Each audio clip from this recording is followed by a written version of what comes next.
கர்த்தராகிய இயேசுவின் இனிமையுள்ள நாமத்தில் நான் உங்களை வாழ்த்துகிறேன், வரவேற்கிறேன். இந்த நாடுகளில் தேவனுடைய வார்த்தையுமாய் உங்களோடு கூட ஆயிருக்க தேவன் கிருபை செய்திருக்கிறார். அவர் நல்லவர், நம்மை வழிநடத்துகிறவர், நம்மோடு கூட இருக்கிற தேவன்.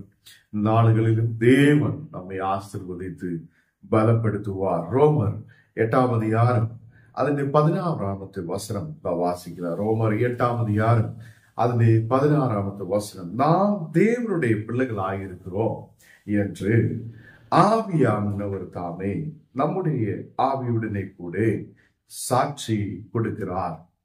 இங்கே நாம் வசனம் வாசிக்கும் போது நாம் தேவனுடைய பிள்ளைகள் ஆகியிருக்கிறோம். முன்னவே நாம் தூரமாய் இருந்திருக்கிறார், முன்னவே நாம் அந்தகாரத்தில் இருந்திருக்கிறார். இந்த உலகத்திலே சகல கிரியைகளிலும் நாம் இருக்கும் போது, அந்தகாரமான சூழ்நிலையில், இருட்டான சூழ்நிலையில் நாம் இருக்கும் போது தேவனுடைய அற்புதமான வெளிச்சம் நம்மை இயேசு கிறிஸ்துவிலூടെ தேவனுடைய பக்கத்தில் கொண்டு வந்திருக்கிறார். ஹல்லேலூயா. இயேசு இந்த உலகத்தில் நம்மை தேடி வந்திருக்கும் போது, இயேசு இந்த உலகத்தில் மனிதனாய் வந்ததினால ஞானும் நீங்களும் பாவத்திலிருந்து ஒரு விடுதல் பெற்றுக்கொண்டு இருளான சூழ்நிலையிலிருந்து இப்போ நாம் தேவனுடைய பிள்ளைகளாய் மாற்றப்பட்டிருக்கிறார். தேவனுடைய பிள்ளைகளாய் இருக்கும் போது எனக்கும் உங்களுக்கும் என்ன தேவையோ அதை சந்திக்க கர்த்தர் வல்லமை உள்ளவராய் இருக்கிறார். அதை நம்முடைய தேவைகளை சந்திக்க முடியுது தேவன். நம்மை இந்த உலகத்தில் வளர வைக்க முடியுது தேவன். நம்மை ஆசீர்வாதத்தோடு நடத்த முடியுது தேவன். அவர் உண்மையுள்ளவராய் இருக்கிறார். நாம் தேவனுடைய பிள்ளைகள் என்று நாம் அறிந்திருக்கிறோம். நாம் கர்த்தருடைய அதை வழியில் நடக்கிறவர் என்று நாம் அறிந்திருக்கிறோம். இங்கே 15ஆம் வசனம் வாசிக்கும் போது அந்தபடி திரும்பவும் பயப்படுத்துவதற்கு நீங்கள் அடிமத்தத்தின் ஆவியே இராமல் அப்பா பிதாவே என்று கூப்பிடுகிற புத்திர சீகாரத்தின் ஆவியை பெற்றீர்கள். முன்னவே நீங்க அடிமைகளாய் நாம் இருந்திருக்கிறார். முன்னவே அடிமத்தத்தின் ஆவி நம்மேல் இருந்திருக்கிறார். இப்போ நாம் அப்பா பிதாவே என்று கூப்பிடுகிறார் புத்திர சீகாரத்தின் ஆவியை நாம் பெற்றீர்கள். இப்போ நாம் அவருடைய புத்திரர்களாய் மாற்றப்பட்டிருக்கிறார்.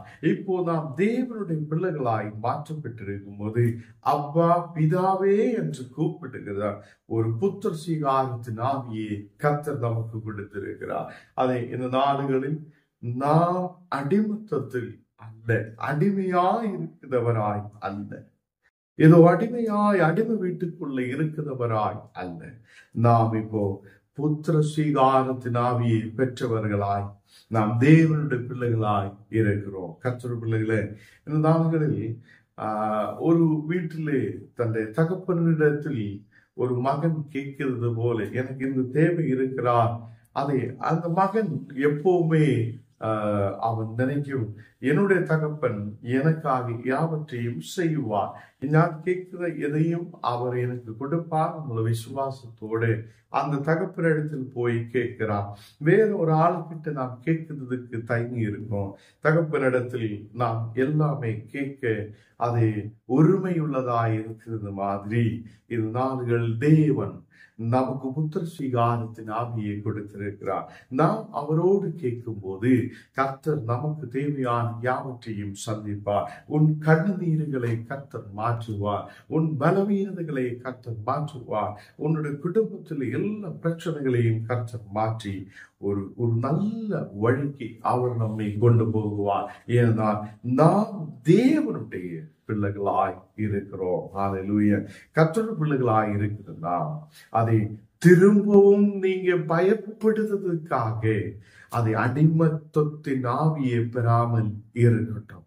நாம் பயப்பட்டு அடிமத்துக்குள்ள அடிமத்தத்தின் ஆவியை பெற்று நாம் இருக்கிறதுக்காக அல்ல. நாம் புத்திர சீகாரத்தின் ஆவியை அப்பா பிதாவே என்று கூப்பிடுகிறார். அந்த புத்திர சீகாரத்தின் ஆவியை பெற நாம் கர்த்தருக்கு முன்பாக வந்திருக்கிறோம். ஆண்டவருடைய பிள்ளைகளை, நமக்கு எனக்கும் உங்களுக்கும் ஒரு பெரிய விடுதலை அனுப்ப தேவன் உண்மையுள்ளவராய் இருக்கிறார். ஹல்லேலூயா. 17ஆம் வசனம் வாசிக்கும் போது நாம் பிள்ளைகளானால் சுதந்திரமாக தேவனுடைய சுதந்திரம் கிறிஸ்துவுக்கு உடன் சுதந்திரமாக கிறிஸ்துவுடன் கூட நாம் மகிமைப்படும்படிக்கு அவரோடு கூட பாடுபட்டால் அப்படியாகும். இங்கு நாம் கிறிஸ்துவனோடு கூட பாடுபடுத்த பிள்ளைகளாய் இருக்கிறோம். நாம் கிறிஸ்துவனோடு கூட மறுதடங்கப்பட்டு கிறிஸ்துவனோடு கூட உயிர் தெழுப்பப்பட்ட பிள்ளைகளாய் நாம் மாற்றப்பட்டிருக்கிறோம்.